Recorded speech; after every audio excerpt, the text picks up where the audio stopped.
கிறிஸ்துவுக்குள் பிரியமானவர்களே, ஆண்டவராய் இயேசுவின் புண்ணிய நாமத்தினாலே உங்களை வாழ்த்துகிறேன். சங்கீத புஸ்தகத்திலே 1 சங்கீதம் 2வது வாக்கியத்தை வாசித்து பாருங்கள். கர்த்தருடைய வேதத்தில் பிரியமாயிருந்து இரவும் பகலும் அவருடைய வேதத்தில் தியானமாய் இருக்கிற மனுஷன் பாக்கியவான். இங்கே பாக்கியவான் என்கிற வார்த்தை குறிப்பிடப்பட்டிருக்கிறது. மத்தேயு நற்செய்தி நூல் 5ஆம் அதிகாரம் 3 10 வாக்கியங்களை வாசித்தால் பாக்கியவான்களாக குறிப்பிடப்பட்ட வசனங்களை நம்முடைய ஆண்டவராகிய இயேசுவானவர் சொல்லியிருக்கிறார். அருமையானவர்களே, பாக்கியவான் என்கிற அந்த வார்த்தை ஆங்கிலத்திலே பிளஸ்ஸட் என்று குறிப்பிடப்பட்டிருக்கிறது. பாக்கியவானான அந்த வாழ்க்கை எப்படிப்பட்ட ஒரு வாழ்க்கை, அல்லது பாக்கியமாக வாழ்கிற வாழ்க்கை எப்படிப்பட்ட வாழ்க்கை என்றால் அது ஆசீர்வதிக்கப்பட்ட வாழ்க்கை, மன திருப்தியான வாழ்க்கை. இந்த 1ஆம் சங்கீதத்தை நீங்கள் வாசிப்பீர்கள் என்றால் அங்கே முதல் குறிப்பு என்ன வருகிறது? அங்கே பாக்கியமான ஒரு வாழ்க்கையின் பொருள் என்ன? அது பிரித்து எடுக்கப்பட்ட வேறுபடுத்தப்பட்ட ஒரு வாழ்க்கையாகும். The blessed life is separated life என்று சொல்லலாம். அப்படியானால் பிரித்து எடுக்கப்பட்ட ஒரு வாழ்க்கை, வேறுபட்ட ஒரு வாழ்க்கை. அங்கே சங்கீதம் 1:1 பாருங்கள். துன்மார்க்கருடைய ஆலோசனை நடவாமலும் பாவிகளுடைய வழியில் நில்லாமலும் பரியாசக்காரர் உட்காரும் இடத்தில் உட்காராமலும். அப்படியானால் தீமை நிறைந்த மக்களோடு உள்ள ஐக்கியத்தை விட்டுவிட வேண்டும். தீமை நிறைந்த மக்களுடைய பேச்சு ஆகிய பரியாசத்திலே நாம் ஈடுபடக்கூடாது. தீமை நிறைந்த மக்களுடைய ஆலோசனையில் நடவாதபடி ஆண்டவருடைய வார்த்தையிலே வாழ அழைக்கப்படுகிறோம். அருமையானுள்ளே, என் வாழ்க்கை உங்கள் வாழ்க்கை நீங்கள் மறுமதிப்பீட்டு செய்து பாருங்கள்.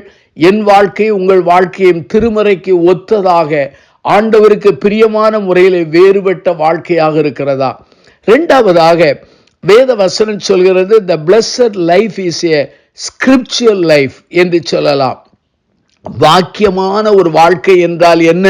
முதலாவது வேறு விரிக்கப்பட்ட வாழ்க்கை, 2வது வேத வசனங்களினாலே ஆளப்பட்ட வாழ்க்கை.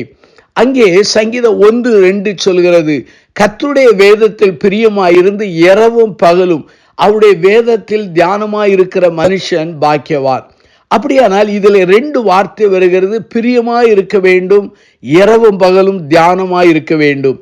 ஆகவே வேதத்தை நாம் நேசிக்க வேண்டும், வேதத்தின் அடிப்படையிலே நாம் வாழ வேண்டும். இதை ஆண்டவர் விரும்புகிறார். நீங்கள் வேத வசனங்களை வாசிக்கும் பொழுது வேத வசனங்களுக்கு பல்வேறு ஓமைகள் சொல்லப்பட்டிருக்கிறது. முதல் ஓமை என்ன?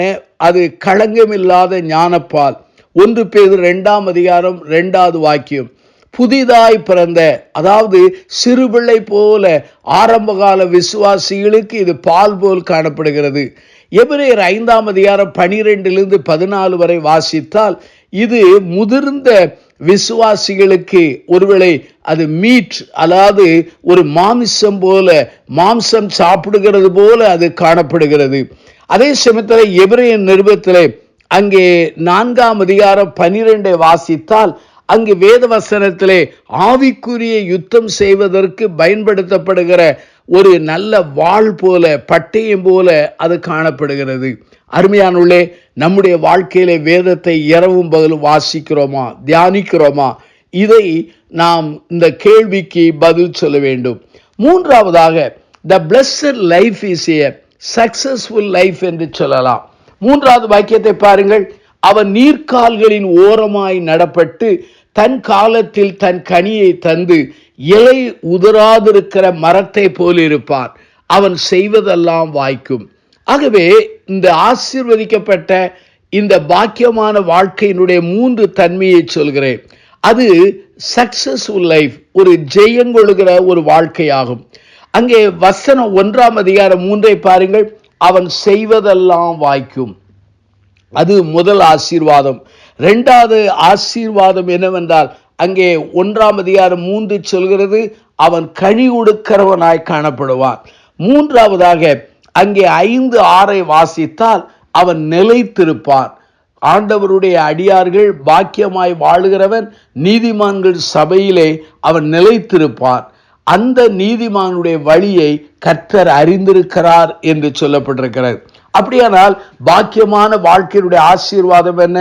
அவன் செய்வதெல்லாம் வாய்க்கும், கனி கொடுக்கிற ஒரு வாழ்க்கை, நிலைத்திருக்கிற ஒரு வாழ்வாக காணப்படுகிறது. ஆகவே அருமையானவர்களே, இந்த பாக்கியமான வாழ்வுக்கு நேராக நானும் நீங்களும் நடைபோட வேண்டும் என்று ஆண்டவர் விரும்புகிறார். நம்மை அர்ப்பணிப்போமா? நம்மை மறுமதிப்பீட்டு செய்து பார்ப்போமா? நாம் வேறு பிரிக்கப்பட்ட ஒரு வாழ்க்கை வாழுகிறோமா? அல்லது வசனத்தினாலே ஆளப்பட்ட ஒரு வாழ்க்கை வாழுகிறோமா? அல்லது ஜெயங்கொள்கிற ஒரு வாழ்க்கை வாழுகிறோமா என்பதை நாம் சிந்தித்து நம்மை அர்ப்பணிக்க அழைக்கப்படுகிறோம். கண்களை மூடி நாம் பிரார்த்தனை செய்வோம்.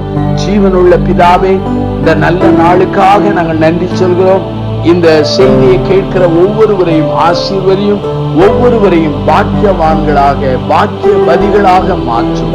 இயேசுவின் நாமத்தில் ஜெபிக்கிறோம் ஜீவனுள்ள பிதாவே, ஆமென்.